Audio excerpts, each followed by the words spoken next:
વિશ્વની સર્વ આત્માઓના કલ્યાણકારી, દુઃખ હરતા સુખ કરતા એવા પરમ પિતા શિવ બાબા તેમજ મંચના ઉપર વિરાજમાન સર્વ ભાઈઓ અને બહેનો, જે મહેમાનો આવીને ગયા અને જે મંચના ઉપર ઉપસ્થિત છે, તેમજ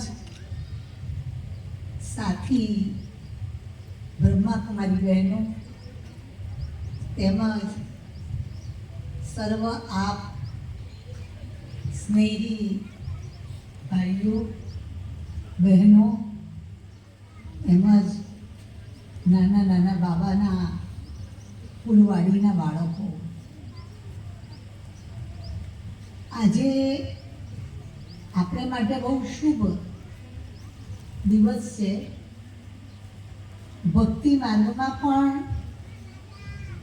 એક તીર્થ સ્થાનનું મહત્વ હોય છે અને એક તીર્થ સ્થાનના ઉપર લોકો જતા હોય છે. આમ ભલે ધાંગધ્રામાં ઘણા મંદિરો, આશ્રમો, બીજું બધું જ છે, પરંતુ પરમપિતા પરમાત્મા એ તો જાણે છે કે અત્યારે જે વિશ્વમાં ચારે બાજુમાં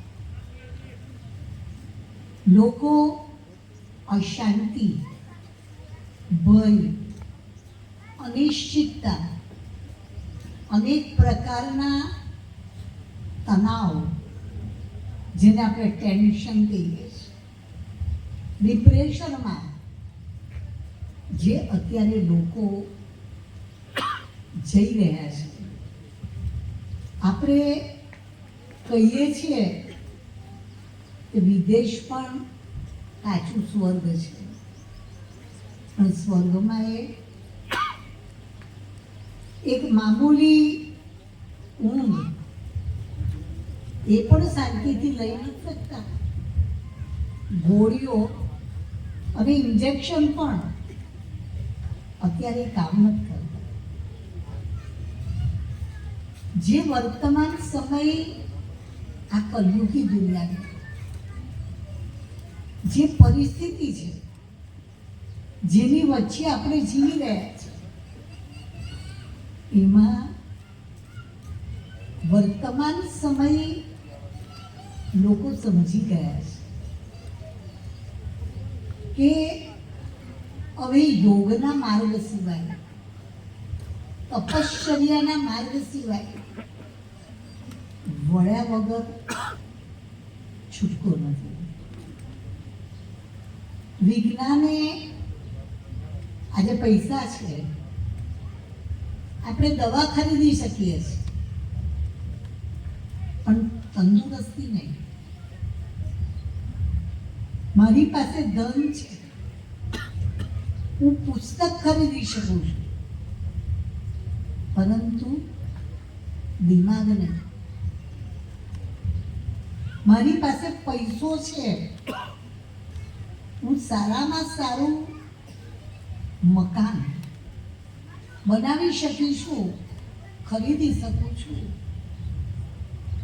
પણ ઘર નહીં. ઘર કોને કહેવાય? જ્યાં મનને, દિલને સાચી શાંતિ મળે, પ્રેમથી જીવી શકે. આજે એ શાંતિ એ કોઈ ખરીદવાની વસ્તુ નથી. જો ખરીદાતી હોય તો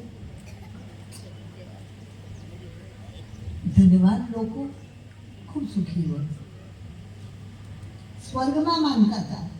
ધન સંપત્તિ છે, પ્રોપર્ટી ને મિલકત છે, આપણે સ્વર્ગમાં છીએ. કોરોનાએ એ પણ બતાવી દીધું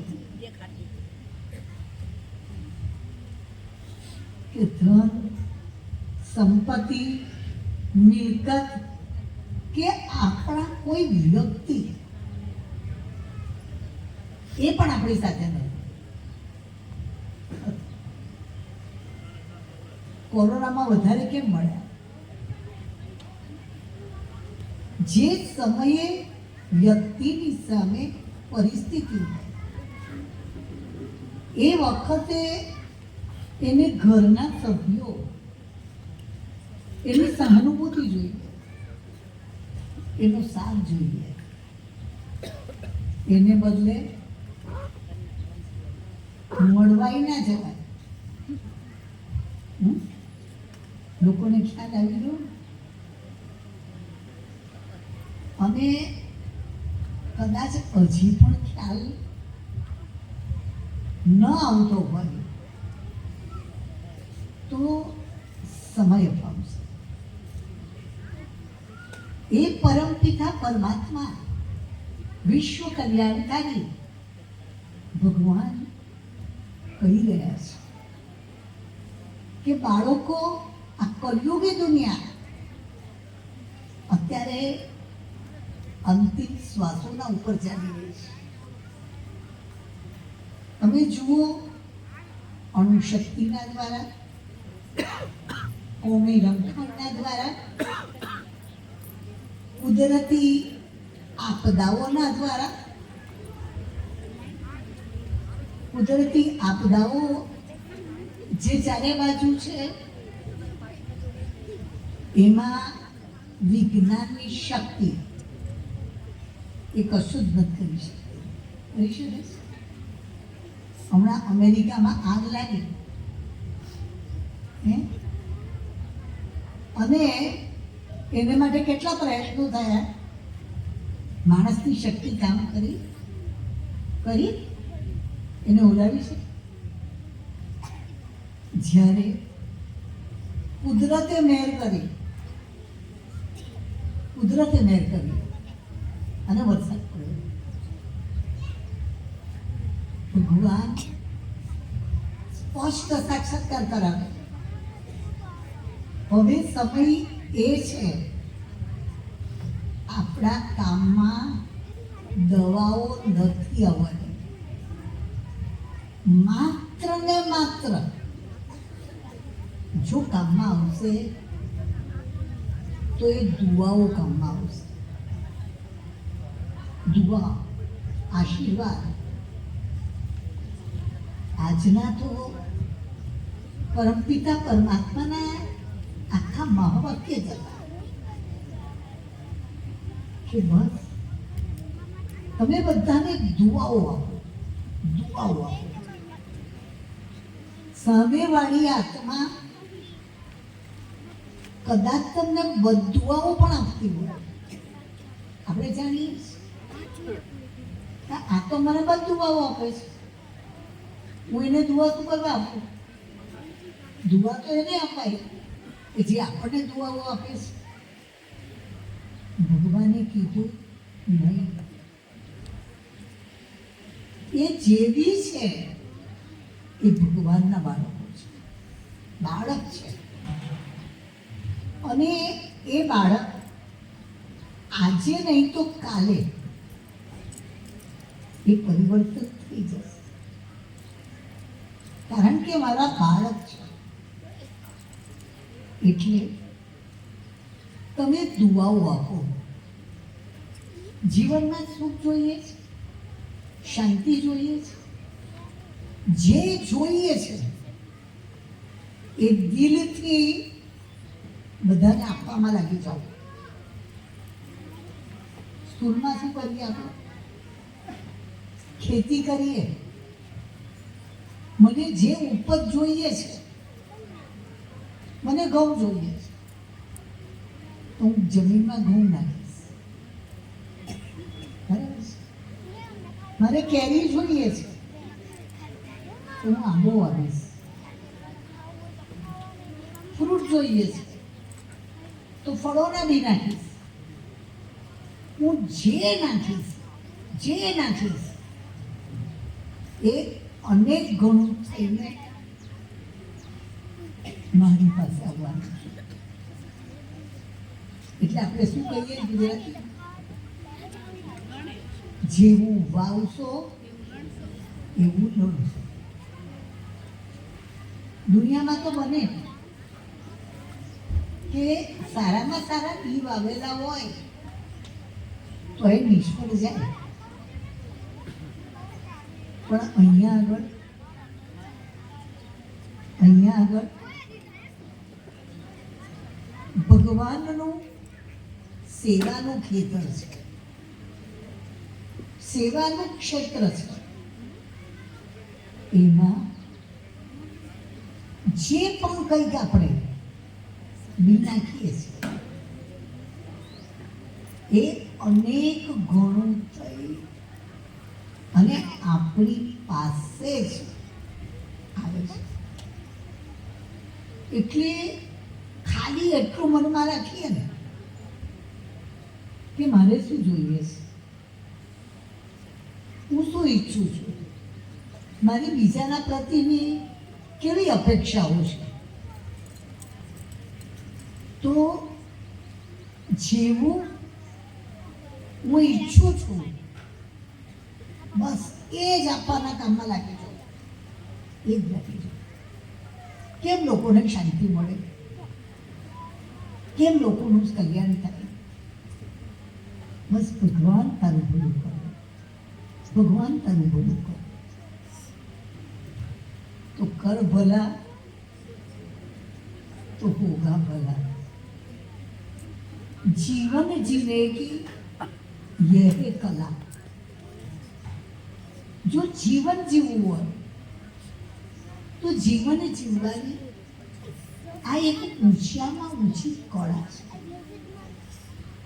એક કળાને અપનાવી લઈએ કે બસ સામેવાળી વ્યક્તિ ગમે છે એ કેમ કરી રહી છે, મારા ગયા જન્મના કરેલા કર્મનો એ પરિણામ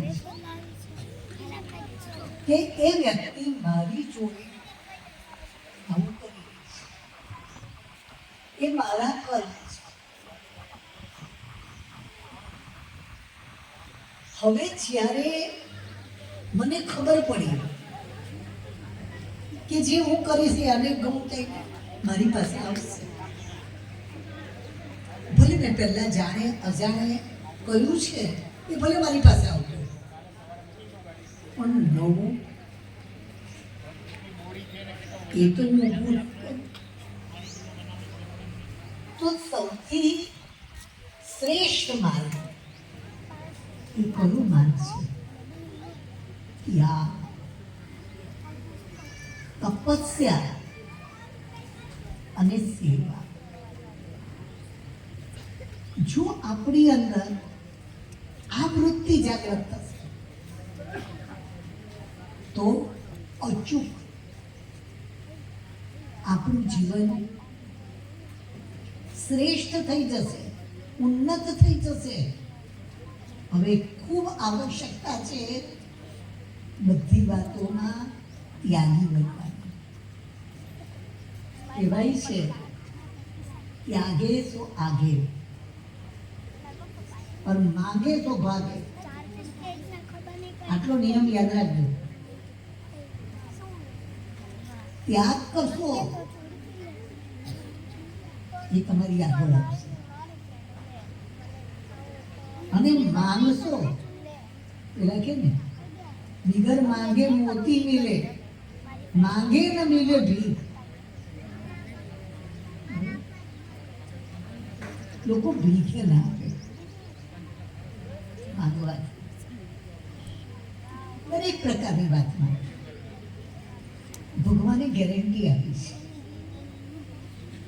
કે હું તમને આવશ્યકતાની બધી વસ્તુ હું તમને આપીશ.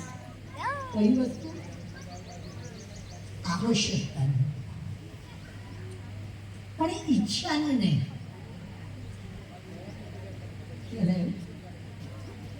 મા બાપને ખબર છે આ તો બચારા થોડો છે, ભગવાન છે, ઈશ્વર છે, એ બાપને બધી ખબર છે કે મને શું જરૂરત છે.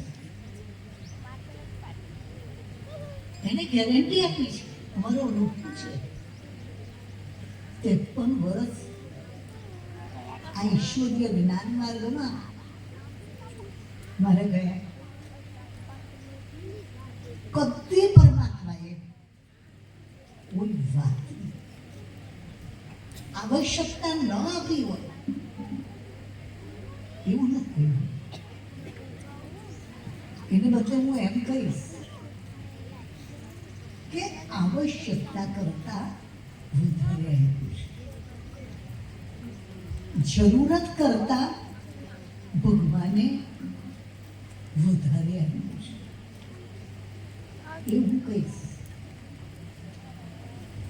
પણ તમે જીવનમાં કોઈ ઈચ્છાઓ નથી કરી, કારણ કે ઈચ્છાનું નથી આપતા. ભગવાને ના ઈચ્છા કરી, ઈચ્છાનો અંત નથી છે. એક ઈચ્છા પૂરી નહીં થાય તો એના કરતા મોટી, એના કરતા મોટી, એનો અંત નથી હોતો. એટલે ઈચ્છાઓ ન રાખીએ. અત્યારે સમય છે ત્યાગી બનીએ અને દરેક કાર્ય તપશ્ચર્યાના બળથી. પહેલાના જમાનામાં લોકો તપસ્યા કરતા, જંગલમાં જતા. એને આવશ્યક ચીજ વસ્તુ લોકો જંગલમાં જઈને આપી આવતા.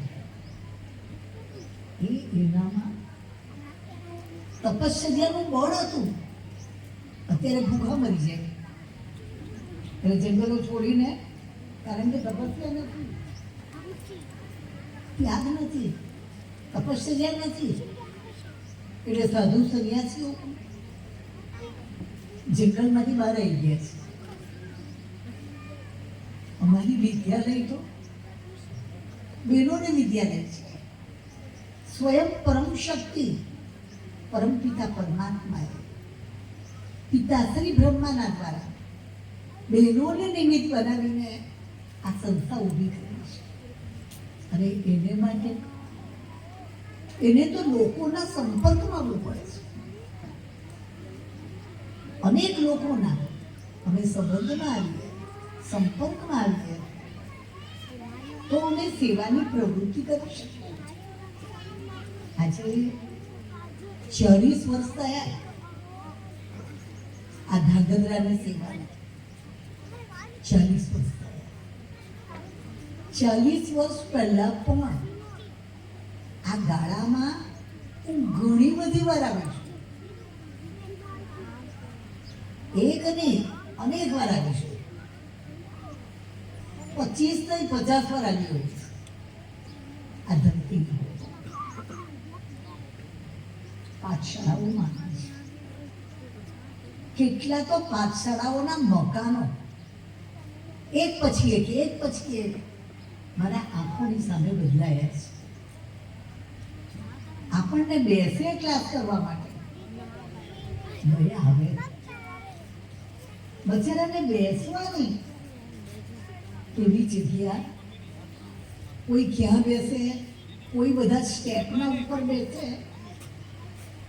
એનું મહેલું જે હતું એ તો કેવું હતું, સ્ટેપના પર એક 40 જેવું હતું. તો એવી જગ્યા હતી કે કેમ બેસે ત્યાં પણ જે દિલનો સંકલ્પ હતો દરેક વસ્તુમાં તપસ્યા કરવી પડે. આજે 40 વર્ષની તપસ્યા ખુશી છે. કે આજે તપસ્યા ધામ આવ્યું છે, એ તપસ્યા આવ્યું છે. અને જે પણ અત્યારે આપણને જોઈએ છે એ સાધન નથી આપવાના, એ તો લાઈટ બંધ થઈ જાય. આપણી પાસે કરોડોના સાધનો છે, લાઈટ નહીં હોય તો ડીઝલ અને પેટ્રોલ નહીં હોય તો શું કરશો? શું કરશો? કોઈ કામ નહીં. અને સાધના તપસ્યા એ કામમાં આવશે. એટલે આ એક પરમાત્માએ તીર્થ સ્થાન આપ્યું છે, એનું પૂરું ધ્યાન લેજો, તપસ્યા કરજો. અડધો કલાક આવીને જ્ઞાન અને સાંભળીને કરીને અમારી બધી જ ઈચ્છાઓ, બધી જ આવશ્યકતાઓ ભગવાન પૂરી કરજો. તમે બિલકુલ સલામત થઈ જશો, સેફ થઈ જશો. તમારા જવાબદાર ભગવાન બની જશે. તપસ્યાના એ અમારો અનુભવ છે. એટલે આપણે કહી રહ્યા જેમ અત્યારે સંભળાવતા હતા હિંમતનગરમાં 5 એકર જમીનમાં શાંતિ સરોવરનું કાર્ય એનું નિર્માણ ચાલુ છે. 3 એકર ખાલી જગ્યા છે, 1 એકરમાં કન્સ્ટ્રક્શન અને 1 એકર જગ્યા પાછળ છે ખાલી. અને અત્યાર સુધીના રિટ્રીટ સેન્ટરો બધા જ બન્યા છે, એ બધા જ શહેર કરતા 10, 15, 20, 25 કિલોમીટર દૂર. પણ ભગવાને મારા બહેનામાં બહુ હિંમત હતી, ચંદ્રિકા બહેનામાં, અને હિંમતના આધારે બહુ મોટું સર્જન કરેલું છે. અને એ નસીબની વાત છે. હતું ગામડામાં 4-5 કિલોમીટર દૂર, અને આવું પૂરો આવ્યો એને કારણે બધો એરિયા તમને વધારે ખબર પડે મારા કરતા આ બધી વાતોમાં, કે અમુક એરિયા એ લોકો સિટીમાં નજીકના ગામડાનો હિસ્સો એ સિટીમાં લઈ જાય છે. તો આપણે આશ્ચર્ય થશે કે શાંતિ સરોવર છેલ્લું એની ડિસ્ટ્રિક્ટ પ્લેસમાં લઈ લીધી, પ્રોપર ડિસ્ટ્રિક્ટ પ્લેસમાં લઈ લીધી. અને એને ઓળીને બાદ એ ગામડાનો એરો લગાડી અને એટલે પ્રોપર ડિસ્ટ્રિક્ટ પ્લેસમાં ભગવાન આ એક ધર્મ શાંતિ સરોવર નામ છે. અને આ વર્ષના એન્ડમાં, કારણ કે સેવાની અમારી ગોલ્ડન જુબલી છે શ્રાવણ મહિના પછી, એ પહેલા કદાચ મને આ વર્ષની અંદર એક ગોલ્ડન જુબલી, આ એક મોટામાં મોટી પરમાત્માની ભેટ કે ભગવાન કરાવે છે. આ કોણ કરાવે? તપસ્યા કરાવે, ઈચ્છાઓ નહીં કરાવે, આકાંક્ષાઓ ના કરાવે. એટલે આપ સર્વને પણ એ જ કહું છું કે આપણે પણ આપણું જીવન ઉન્નત બનાવીએ, શ્રેષ્ઠ બનાવીએ. અંતમાં અમુક પંક્તિઓ કહી મારા વક્તવ્યને વિરામ આપીશ. પવિત્ર બનો, યોગી બનો, આ છે પરમાત્માનો આદેશ. શાંતિ દૂત બની પધાર્યા પહોંચાડવા આ સંદેશ. પરમધામથી શિવ બાબા પધાર્યા. સૂક્ષ્મ વતનથી બ્રહ્મા. સૂક્ષ્મમાં હાજર છે આપણી પ્યારી મનમાં. સૂક્ષ્મમાં હાજર છે આપણા પ્યારા ચંદ્રિકાબેન.